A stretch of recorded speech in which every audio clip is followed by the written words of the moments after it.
Vigésimo día en la Escuela del Sagrado Corazón de Jesús. Soy el Padre Francisco, aquí nuevamente con ustedes, abriendo también el horizonte con la gracia del Espíritu Santo para poder contemplar el corazón de Cristo.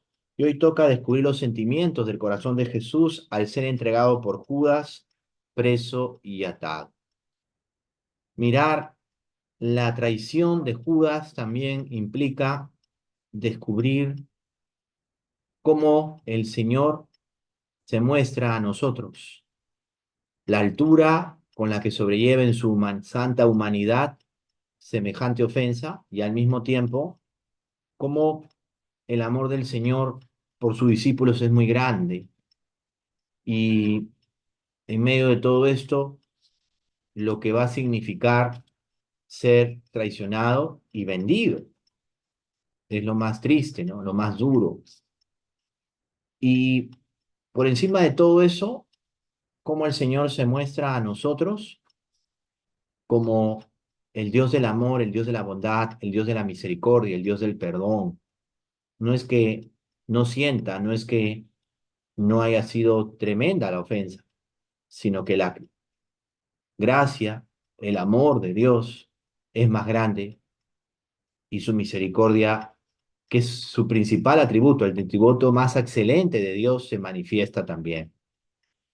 Por eso vamos a desarrollar este tema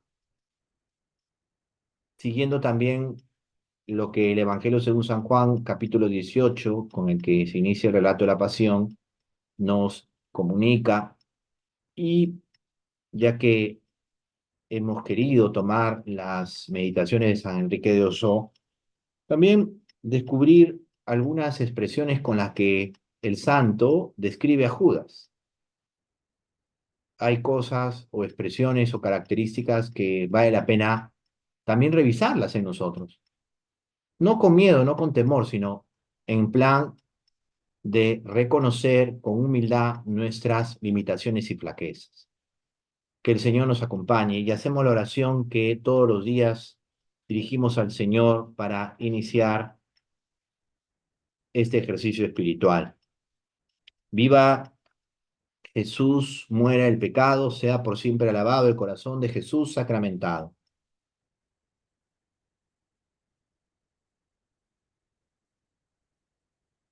Yo te adoro, corazón sacratísimo de mi Jesús, y te amo con todo mi corazón, con toda mi alma y con todas mis fuerzas, y me pesa de haberte ofendido porque eres bondad infinita y me amas con inmenso amor.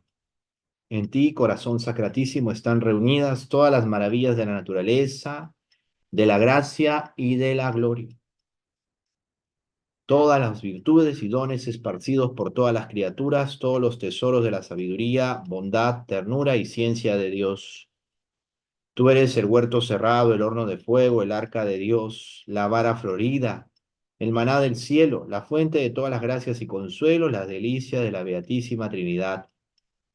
De tu corazón amantísimo, oh Jesús mío, recibieron el celo los apóstoles, la sabiduría los doctores, la pureza las vírgenes, la fortaleza los mártires, la paciencia los confesores, la victoria los tentados, el valor los débiles, la alegría los ángeles, el terror los demonios, la gloria el mismo Dios. Bienaventurado el que te ama, te honra y te sirve porque tiene escrito su nombre en tu divino corazón. Oh corazón santísimo de Jesús, da luz a mi entendimiento y afectos ardorosos a mi corazón, para que aprenda en esta tu escuela la virtud del sacrificio y sobre todo tu mansedumbre, humildad e inmensa caridad, y que conozca y haga en todas las cosas tu santísima voluntad. Oh corazón inmaculado de María, santos ángeles y justos del cielo y tierra, présteme sus encantos amorosos para honrar y desagraviar debidamente al Dios de mi corazón y al corazón de mi Dios. Amén.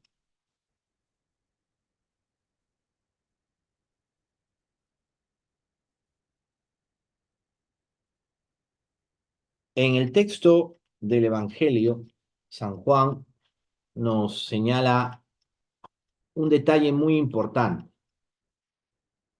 cuando en el versículo 2 dice, pero también Judas, el que le entregaba, conocía el sitio porque Jesús se había reunido allí muchas veces con sus discípulos. Es un detalle interesante porque Judas es del círculo, vamos a decir así, es uno de los 12, conoce a Jesús, lo ha visto, lo ha tratado, lo ha podido también observar, mirar, tantas cosas, ¿no? Es aquel que compartía el pan, compartía la mesa, compartía todo, la amistad, compartía la vida del Señor. Dice el relato que Judas llega ahí con la cohorte y los guardias enviados por los sumos sacerdotes y fariseos con linternas, antorchas y armas. Jesús, que sabía todo lo que le iba a suceder, se adelanta y les pregunta a quién buscan. Le contestaron, a Jesús el Nazareno. Él les dijo, yo soy. Judas, el que le entregaba, estaba también con ellos. Cuando les dijo, yo soy, retrocedieron y cayeron en tierra. Les preguntó de nuevo, ¿a quién buscan? Le contestaron, a Jesús el Nazareno. Respondió Jesús, ya les he dicho que yo soy, así que si me buscan a mí, dejen marchar a estos. Así se cumpliría lo que había dicho. De los que me has dado, no he perdido a ninguno. Entonces Simón Pedro, que llevaba una espada, la sacó e hirió al siervo del sumo sacerdote y le cortó la oreja derecha. El siervo se llamaba Malco. Jesús dijo a Pedro, vuelve la espada a la vaina. La copa que me ha dado el Padre, ¿no la voy a beber? San Juan nos relata un hecho también dentro de lo que fue el prendimiento del Señor, las reacciones que tuvieron los apóstoles. Pedro sacó la espada, defiende a su maestro de esa manera y es reprendido por el Señor. También es muy gráfico cómo el Señor reprende a Pedro. Es sumamente gráfico y siempre hay que descubrir que así como los relatos de la pasión nos cuentan la pasión de Jesús, su muerte y resurrección, también hay historias que corren en paralelo. La historia de Judas, la historia de Pedro. Ambos cometen errores, ambos fallan, ambos pecan, ambos traicionan o niegan al Señor. Y ambos también sufren y se arrepienten de lo que han hecho. Pero uno tomó una decisión terrible, matarse, suicidarse. El otro abrazó la misericordia del Señor. Nunca hay que olvidar que las reacciones humanas pueden ser de diversas formas y nadie, creo yo, conoce tanto el corazón de los hombres como el propio Señor. No hay nadie que pueda conocer mejor al ser humano que el propio Señor, que Jesucristo. No hay nadie. Y sin embargo, el Señor siempre apuesta por la conversión, siempre tiene la última palabra, siempre derrama su misericordia, hasta el último insiste, hasta el último momento o minuto de la vida. Podemos abrazarnos a su misericordia. Sin embargo, es el hombre que toma las decisiones de seguirlo o de alejarse por completo de él. Es el ser humano el que también asume o no la realidad y reconoce y abraza la misericordia de Dios y vive un verdadero arrepentimiento que ya de por sí es una gracia. Nunca hay que perder de vista este detalle tan esencial, estas historias que corren en paralelo, como también la historia de los discípulos que huyen, no queda ni uno, solo el discípulo amado. Y fíjense que el Señor no justifica la violencia bajo ningún término.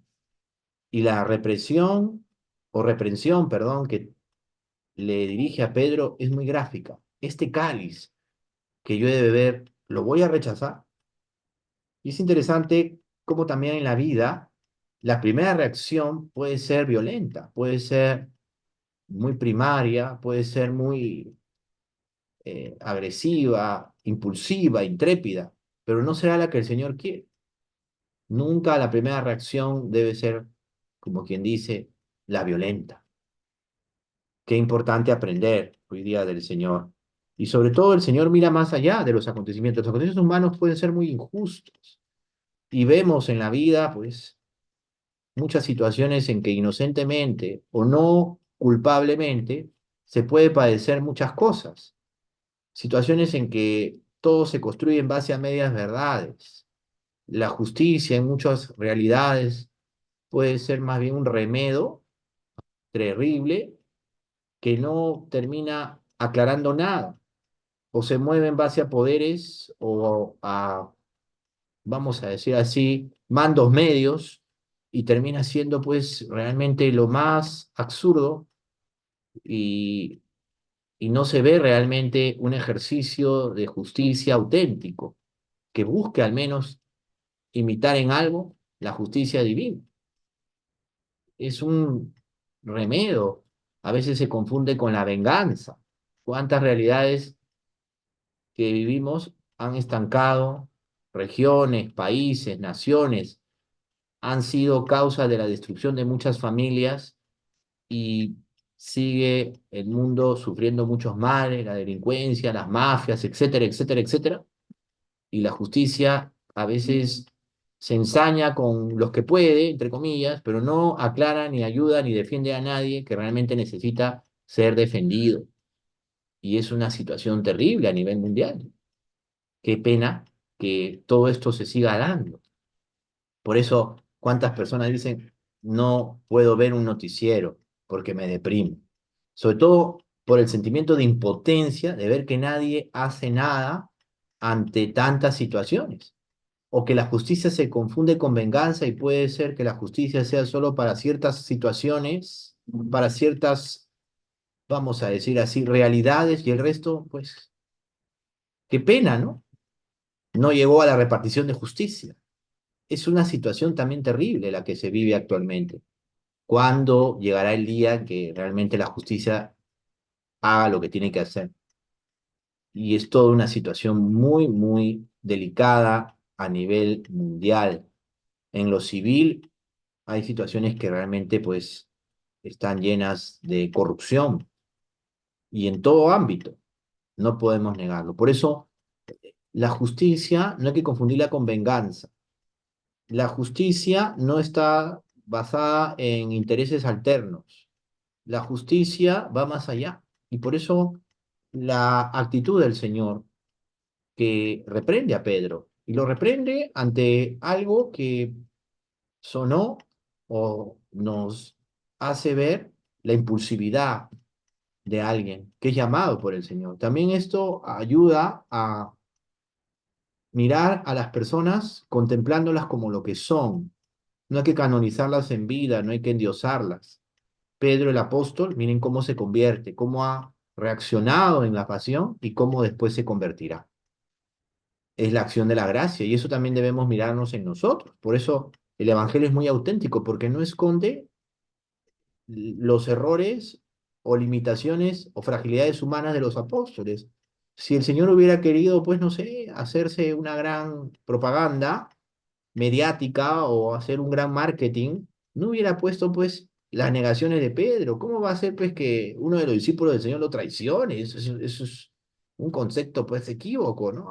Una mala, vamos a decir así, mala prensa, ¿no? Para el Señor. ¿Cómo es posible pues que un discípulo como Judas pues lo traicione dándole un beso, ¿no? Qué terrible. Oye, esto no puede aparecer. Y ahí está también la autenticidad del Evangelio, que hasta esas cosas son tan humanas, y eso lo hace creíble al Evangelio, se narran, y se narran como debe ser, porque también ahí el Señor está salvando a la humanidad. Es interesante también reparar en algo, ¿no? Que vale la pena mirarlo, el tema de cómo es traicionado Jesús. Cuando Jesús es besado por Judas, esto lo dice Lucas en su Evangelio, el capítulo 22. a partir del versículo 47. Judas, uno de los 12, iba el primero y se acercó a Jesús para darle un beso. Jesús le dijo, Judas, ¿con un beso entregas al Hijo del Hombre? Y esto da que pensar, ¿no? Cómo a veces los gestos, las expresiones pueden ser cínicas, ¿no? El cinismo de Judas, por más que no lo juzgamos, por más que puede haber estado, pues, alterado, enfermo, puede haberse decepcionado por completo del Señor, pero el gesto, la decepción, el rencor, todas estas cosas que a veces se acumulan en el corazón, en el alma de cada uno de nosotros, ¿no? Llegar a este punto de cinismo, ¿no? Y es una sociedad también en que el cinismo es muy grande, la que nos toca vivir ahora. El cinismo es muy grande. Hay mucha actitud cínica en todas las realidades.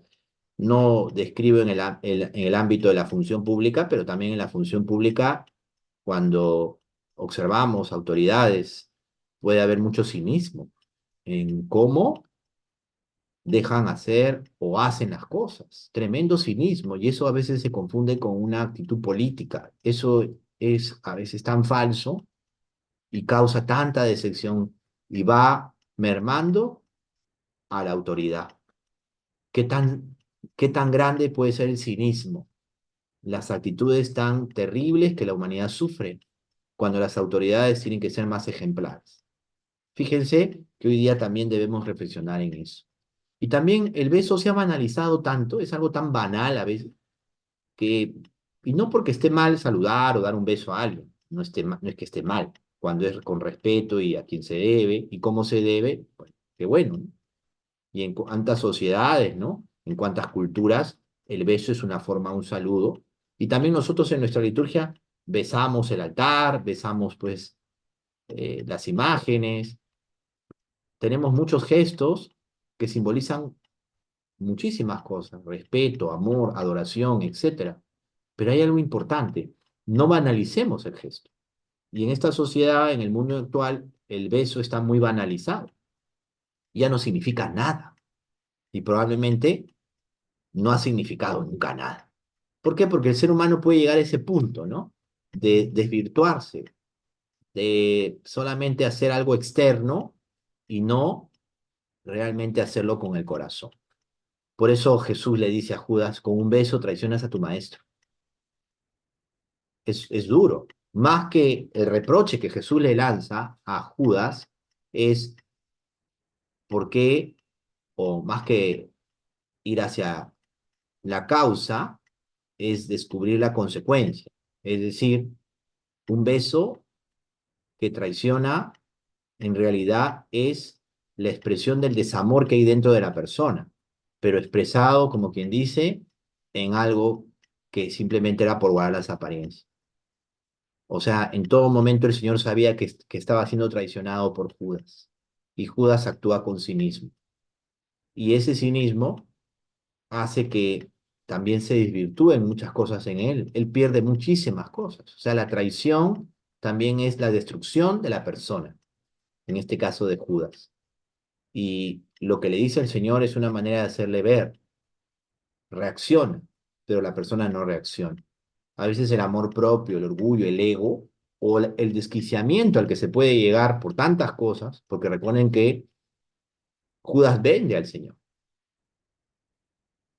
Probablemente el gran pecado, vamos a decir, o algo que compensa el desamor de Judas es lo material, lo económico, lo pecuniario, ¿no? Algo que compensa muchas veces, y a veces también nuestras tradiciones pueden estar en función a lo que nosotros buscamos como compensación.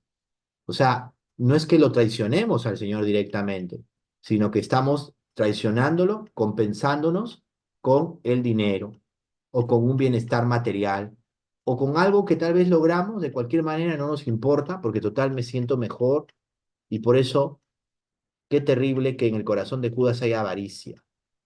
Y esto hay que pedirle al Señor que nos la quite.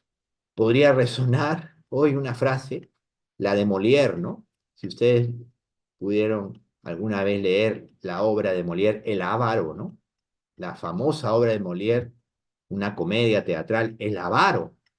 La frase célebre de Harpagón, me parece que es el personaje, ¿no? De de la obra El avaro de Molière. Que la peste se lleve a la avaricia y a los avariciosos, ¿no? Qué fuerte, y suena muy graciosa en la obra teatral porque es una comedia. Y qué triste que esto pueda ser muchas veces el pan de cada día en tantas realidades, ¿no? Detrás de la traición está el vil dinero. Y recuerden, hermanos, amigos, la plata nunca viene sola. El dinero trae problemas, no hay que ambicionar. Podemos hasta vender, traicionar a nuestra madre, a nuestro padre. Podemos traicionar a tantas personas por dinero, vendernos. Eso es lo triste, ¿no? Por eso detrás del beso hay tantas cosas que el Señor ve y le hace ver a Judas, pero Judas es incapaz en ese momento de reaccionar. Su corazón está probablemente muy reducido a algo tan metálico como puede ser el dinero, la avaricia, el interés, en medio de una decepción o lo que fuera, ¿no? A veces el ser humano puede, ante una situación, justificar algo porque se quiere indemnizar, ¿no? Entonces yo justifico hasta lo injustificable que puedo haber hecho por indemnizarme, porque es mi indemnización, algo así, ¿no? Era como que Judas cobraba una indemnización por los años de servicio, vamos a decir así entre comillas, con Jesús, ¿no? O sea, nunca había entendido nada. Nunca pudo descubrir el gran amor del Señor que en muchos momentos lo invita a volver, a que no se pierda, a que no hay marcha atrás, que tiene que ser también responsable de lo que va a hacer y que no lo debe hacer, porque eso lo va a destruir. El Señor le advierte a toda hora, en todo momento, y Judas no reacciona, no reacciona, no reacciona. No lo hace tan evidente para no dejarlo mal, para no destruir lo poco que quedaba en él de dignidad. También hay algo importante, el Señor valora a Judas, lo quiere, lo ama, lo quiere salvar, siempre hasta el último. Pero el cinismo es muy grande. Solo el Señor realmente ha sabido qué hubo en el corazón de Judas. Es el único. Los evangelios nos muestran con las acciones de Judas lo que probablemente Judas tenía en su corazón. No lo juzguemos, también veámonos nosotros muchas veces cómo estamos buscando tantas compensaciones al estilo de Judas, ¿no? O cómo estamos actuando de esa manera tan subrepticia en la iglesia o fuera de la iglesia por lograr algo. Y estamos traicionando a Jesús con esa actitud. Cómo a veces actuamos simplemente escondiendo nuestros intereses y siendo realmente tan conflictivos con los demás solamente para ganar algo, y cómo nos convertimos en asalariados, cómo nos convertimos muchas veces en personas sin horizonte, sin sentido en la vida, siendo cristianos, católicos, siendo discípulos del Señor. Y eso es muy triste. Y esto probablemente es algo tan, vamos a decir así, tan frecuente en almas que pueden ser cualquiera de nosotros, en las que no existe un amor verdadero o en la que todo le ponemos precio. Es como aquello que le pasó a un sacerdote, ¿no? Que trabajaba en una institución donde se daban ciertas situaciones y el que dirigía esa institución lo llamó, él era capellán de esa institución y le dijo, este señor, mire, padre, ¿cuál es su precio?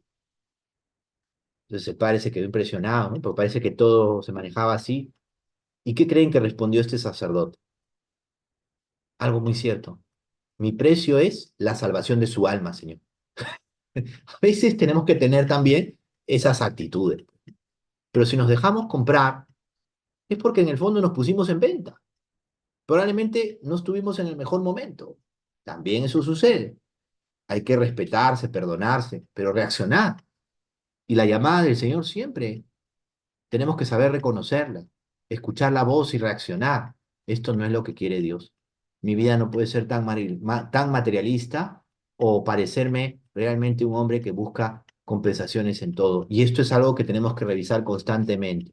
Por eso en la vida de fe hay que purificar mucho las motivaciones. Eso es una gracia del Señor. Crecer, madurar. Nadie está libre de traicionar al Señor, nadie está libre de pasar por algo similar, pero tenemos que saber reconocer qué me pasó, saber, como dicen los psicoanalistas o los psicoterapeutas, ¿no? Que esto es válido, ¿ah? Por eso hay que mencionarlo. Ponerle nombre a lo que me pasó. Esto tiene este nombre. Si bien es parte de mi vida, esto se llama esto. Esto me pasó a mí. Nombrar las cosas. Pero no como quien dice, ay, no sabía lo que pasaba. No. Reconocer en qué fui y en qué no fui consciente. Tomar responsabilidades, asumir y salir del ámbito de la desconfianza. También hay en el corazón de Judas mucha desconfianza.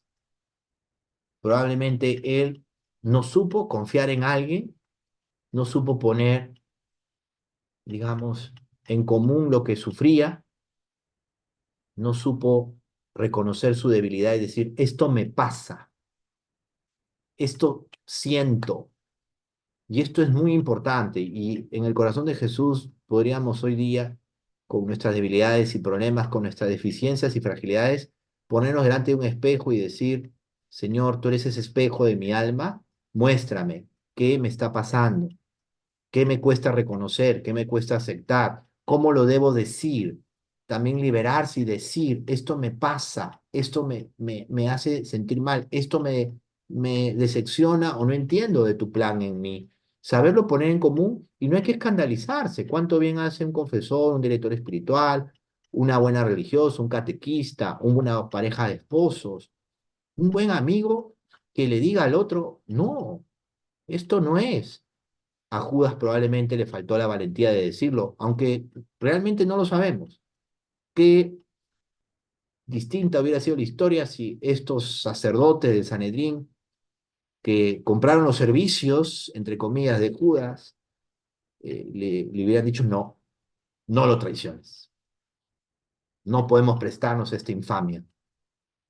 Ninguno dijo eso. Por eso son tan responsables los que utilizaron la debilidad, la miseria, la torpeza, la fragilidad de un hombre como Judas. Son tan responsables como Judas. Por eso, en medio de todas estas cosas que pueden ser para el ambiente en que vivimos comunes o frecuentes, no debemos desanimarnos, porque pese a las traiciones o dificultades, debemos pensar en grande y pensar también como el Señor. Hasta el último daré oportunidad. Y descubrir la grandeza de la vida. Descubrir también que el Señor no se echó para atrás, que el Señor nos mostró su amor y que también nos hace ver la verdad de nuestra vida y de nuestra respuesta. Por eso hoy día también digámosle al Señor, ayúdame a ser fiel, que tu fidelidad en mí brille y brille para bien de mis hermanos, porque me has llamado, me has escogido. Ayúdame a no traicionarte, ayúdame a seguir adelante, ayúdame a perseverar. Qué importante que hoy digamos eso al Señor. Es realmente difícil poder, humanamente hablando, penetrar en el corazón de Judas, pero de lo que dice el corazón, de lo que siente el corazón, habla la boca, de lo que expresa la persona con sus gestos y actitudes, muestra lo que hay en su interior. Y por eso esta situación tan dolorosa no nos debe causar, vamos a decir así, una especie de sentimiento de que, bueno, este terrible hombre, este Judas que hace estas cosas, qué miserable, qué desgraciado, qué infeliz. Sería la peor forma de entender lo que está sucediendo, porque también podemos nosotros albergar los mismos sentimientos. Podemos nosotros también, cuando no hablamos a tiempo, ahondar una herida, llenarnos de rencor, de resentimiento, producto de la decepción o porque no sabemos también encarar nuestros problemas y culpar a otros, porque en el fondo esa actitud de no asumir algo es la que nos lleva a culpar.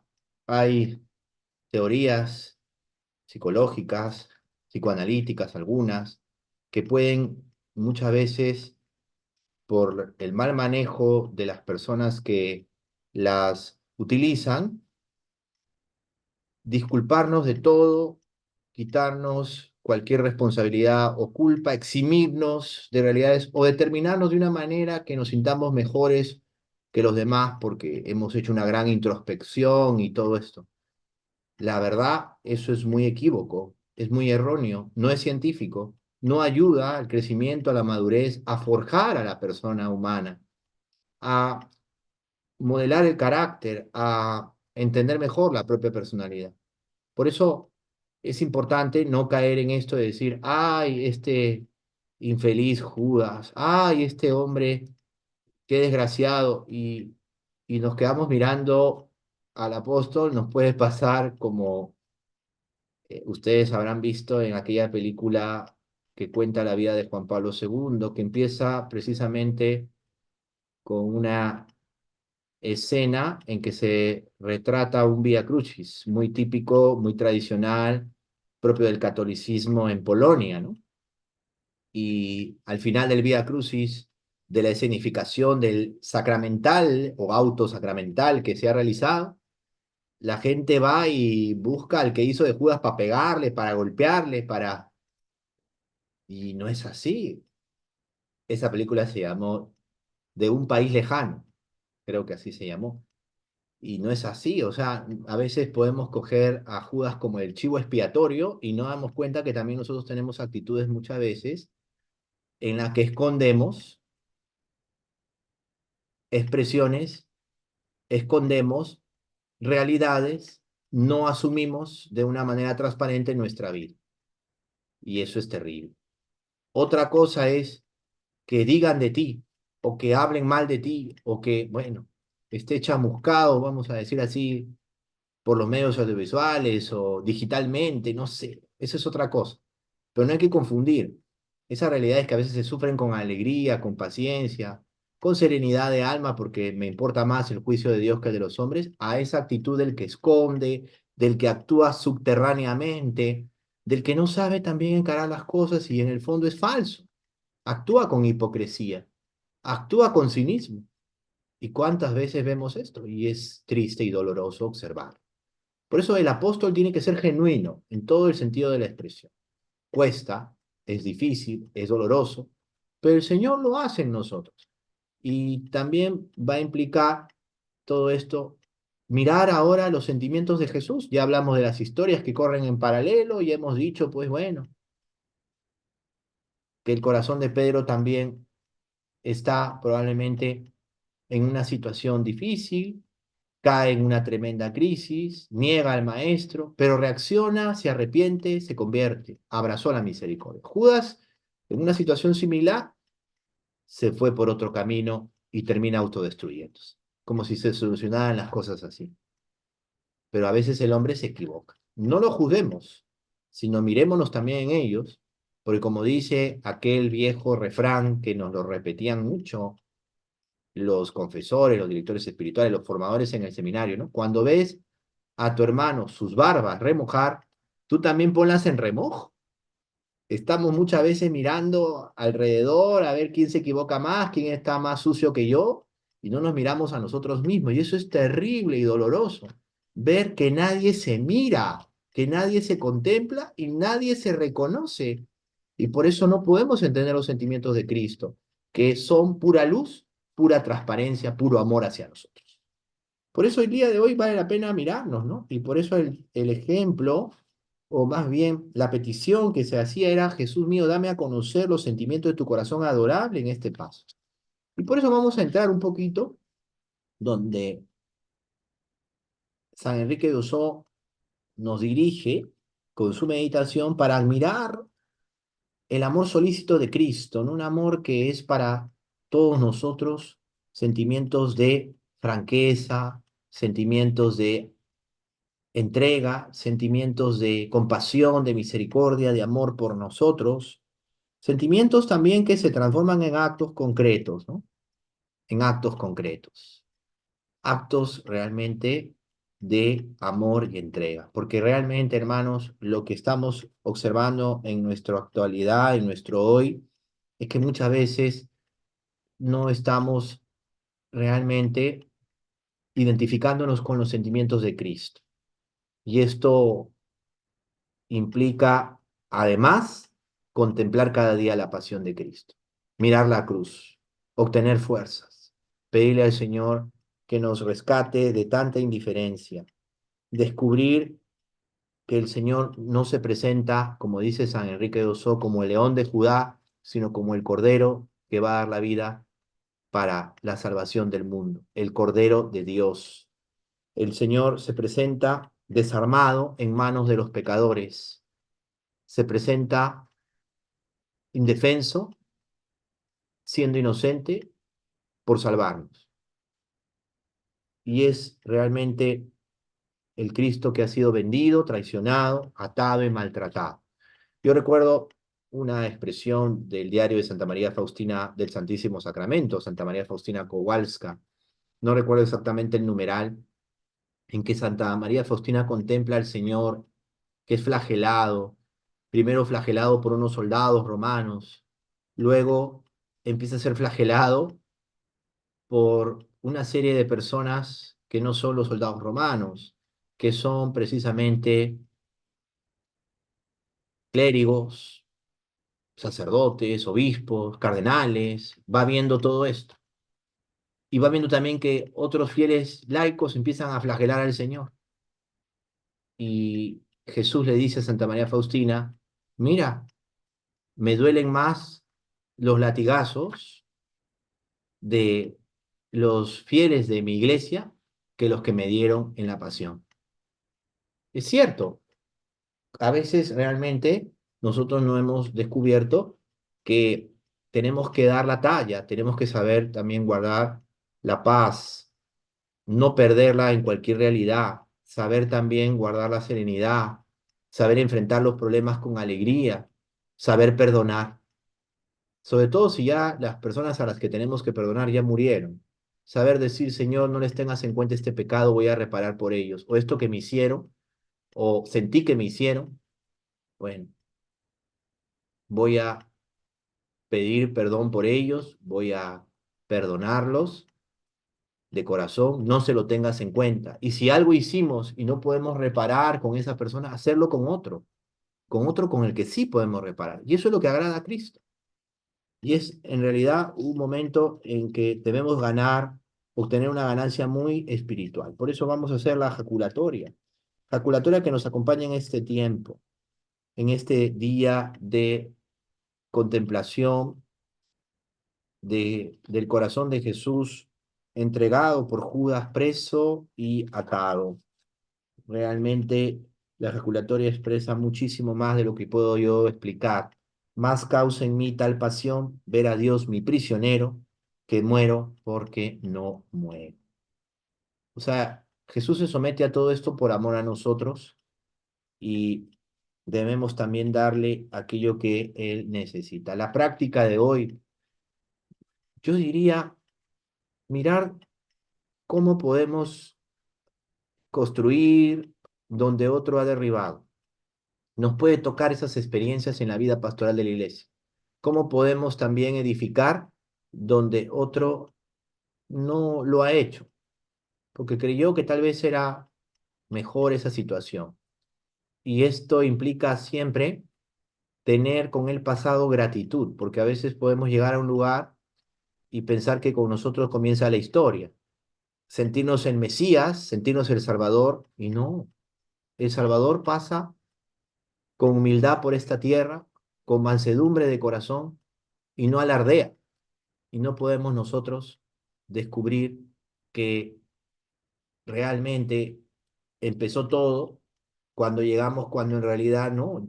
Hay que tener con el pasado gratitud, mucha gratitud.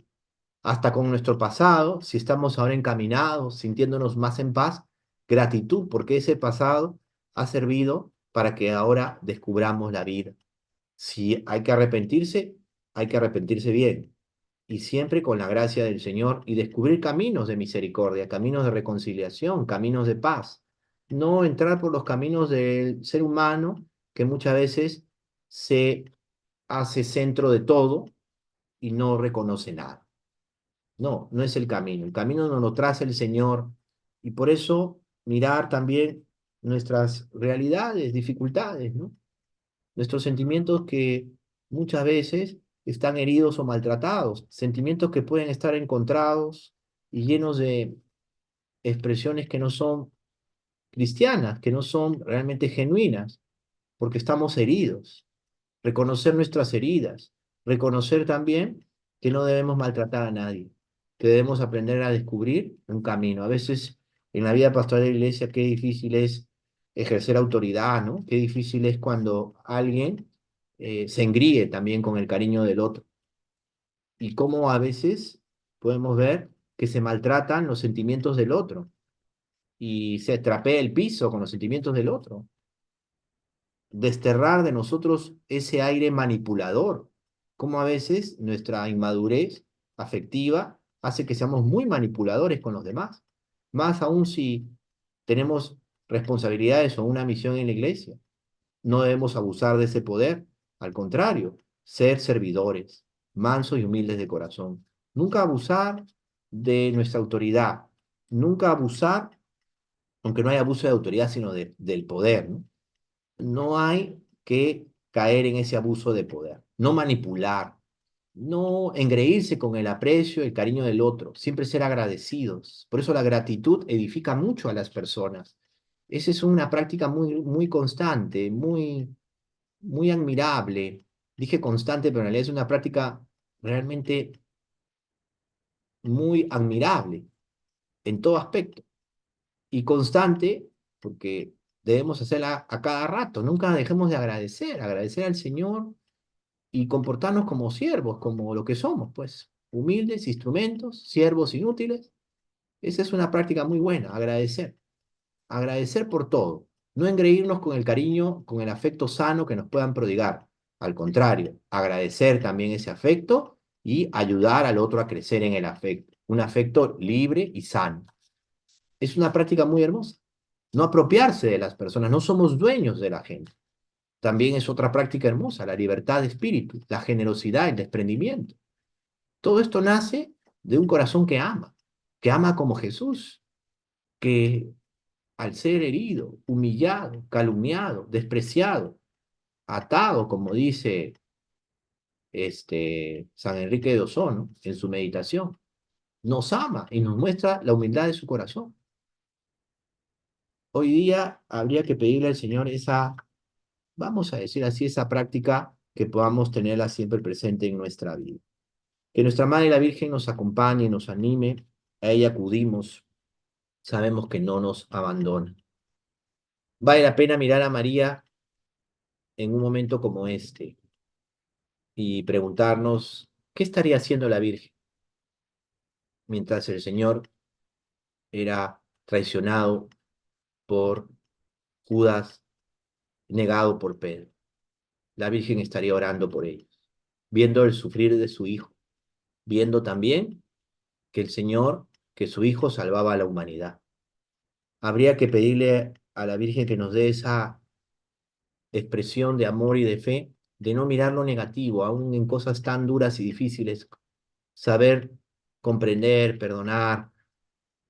¿Cuántas veces estamos como que envenenados por el amor propio herido y no nos limpiamos con la gracia y la misericordia de Dios para no seguir en el camino del rencor, en el camino del resentimiento, para no andar en reproches, no andarnos tampoco destruyendo a nosotros mismos con reproches y reproches porque no hicimos esto, no hicimos lo otro, no, aprender a mirar hacia adelante.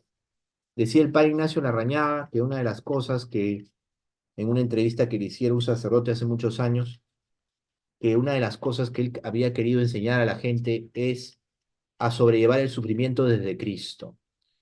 Y justamente la pregunta que le hizo este sacerdote era porque muchas veces le decían que el padre Ignacio Larrañaga eh, procuraba mucho o utilizaba mucho la psicología, ¿no? Y él decía, no, yo no soy un psicólogo, yo soy una persona que utilizo el sentido común, expresiones que ayudan, la experiencia pastoral y algunas prácticas, pues, si quieren, de una psicología racional, ¿no? Que es común a mucha gente y que vamos aprendiendo a lo largo de los años, ¿no? Y él decía, una de las cosas que siempre me ha cautivado y me ha gustado en muchos aspectos transmitir, y siento, decía el padre Ignacio Larrañaga, que debo transmitir, es ayudar a las personas a sobrellevar el sufrimiento, aliviar el sufrimiento, y eso debe hacer la iglesia. Qué interesante, qué convicción cuando le decía el padre Ignacio que fundó los talleres de oración y vida, ¿no? Sus libros realmente muy buenos. Hay uno maravilloso del sufrimiento a la paz o el arte de ser feliz. Algunos le dicen que es un libro de autoayuda, pero la verdad, a veces calificamos muy rápido los textos y no nos damos cuenta por qué él lo hizo. Vio que del sufrimiento a la paz, que era un libro pues más denso, más profundo, eh, la gente pues no se enganchaba tan rápido y tal vez se cansaba a leer. Entonces hizo una síntesis más pequeña que es el arte de ser feliz. Yo recuerdo mucho, por eso les repito lo que él decía, ¿no? La iglesia tiene la responsabilidad de ayudar a aliviar el sufrimiento de la humanidad y a enseñar a los hombres a sobrellevar el sufrimiento desde Cristo, desde Cristo. Y por eso, una frase que yo recuerdo, ¿no? Que él decía, ¿no? Y a mí me gustó mucho escucharla en esa entrevista. No podemos sufrir por cosas que no podemos cambiar, pero podemos también encontrarle sentido a esas situaciones y seguir adelante. El Señor nos enseña tanto. La mansedumbre implica también no quedarse en lo malo, sino descubrir la presencia del Señor y el amor de Cristo que supera todo mal. Que el Señor nos acompañe, nos anime en esta meditación, que podamos descubrir el corazón de Cristo, manso y humilde de corazón, que al ser traicionado no devuelve insulto por insulto, sino ama y muestra el camino para la conversión para todo hombre. El Señor esté con ustedes y con tu espíritu. La bendición de Dios Todopoderoso, Padre, Hijo y Espíritu Santo, descienda sobre ustedes y les acompañe siempre. Siento que lo mejor de mí se ha quedado adentro, porque una meditación como esta realmente todo lo que puede haber dicho me parece nada. Y no tiene por qué quedarse con mis palabras, sino vamos a los evangelios, oremos, pidámosle al Señor luces, que el corazón de Jesús nos guíe. Como decía, pues, este cantante del hermano país austral, ¿no? Él decía, cuando terminaba su canto, lo mejor de mi canto se ha quedado adentro. En una meditación como esta, lo mejor será lo que está dentro de nuestro corazón. Miremos a Jesús, manso y humilde de corazón. Jesús que nos ama, Jesús que no nos está diciendo que nos destruyamos, sino nos está invitando a abrazar su amor y misericordia. Que nuestra Madre la Virgen nos lo recuerde. Amén. Bendiciones y no lleguen tarde a la escuela.